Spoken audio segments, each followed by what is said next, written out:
Accident में पठान की गांड फट गई। वो अस्पताल टांके लगवाने गया। नर्स कितनी खुली रखती है। पठान जितनी तेरी है नर्स फिर तो और खुली करनी पड़ेगी।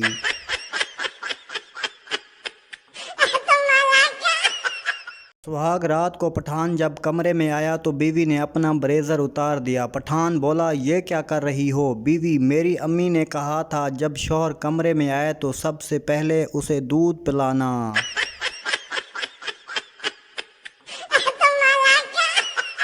आपने बेटे को हैंड प्रैक्टिस करते देखा तो उसकी शादी कर दी। शादी के 3 दिन बाद बेटे से पूछा, अब तो सब ठीक है? बेटा, क्या खाक ठीक है? 5 मिनट में ही उसका हाथ थक जाता है।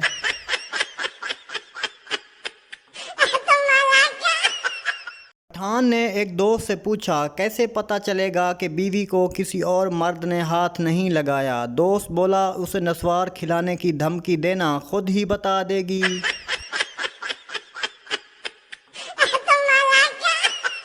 एक घर में शौहर और बीवी की लड़ाई हो रही थी। शौहर बोला, जी करता है तेरे 2 टुकड़े कर दूं। बाहर से पठान गुजर रहा था। पठान बोला, नीचे वाला हिस्सा हमको दे देना, हम दुआ देगा।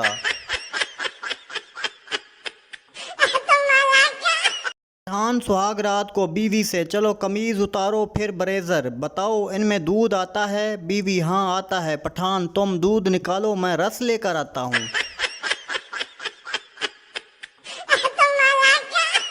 सुहाग रात के दूसरे दिन शौहर बीवी से बोला, अगर इस घर में रहना है तो कंजूसी करनी पड़ेगी। बीवी बोली, तो रात को इतना तेल क्यों लगाया था? थूक लगा लेता।